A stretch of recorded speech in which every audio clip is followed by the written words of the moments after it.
बिस्मिल्लाहिर्रहमानिर्रहीम। अस्सलाम वालेकुम वरहमतुल्लाहि वबरकातुहू। आबिद राजा चैनल की तरफ से आज मैं अपने दोस्तों को रसूल अल्लाह सल्लल्लाहु अलैहि वसल्लम का एक बहुत ही प्यारा फरमान बताऊंगा। उससे पहले मैं अपने तमाम दोस्तों से गुजारिश करूंगा कि अगर आपने अभी तक मेरे चैनल आबिद राजा को सब्सक्राइब नहीं किया तो ज़रूर कर लें। तो शुरू करते हैं आज का लेसन। बिस्मिल्लाहिर्रहमानिर्रहीम। तकलीफ़ के सबब गुनाहों का मिटना फरमान मुस्तफ़ा सल्लल्लाहु अलैहि वसल्लम है।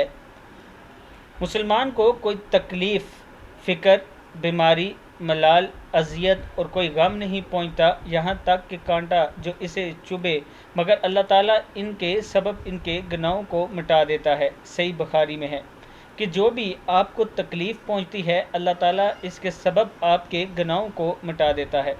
अपने रब का हमेशा शुक्र अदा किया करें, तौबा इस्तग़फ़ार किया करें, नमाज पढ़ा करें, ज़िक्र अस्कार किया करें। अल्लाह ताला हम सब पे करम फरमाए। इस वीडियो को आपने आगे ज़रूर शेयर करना।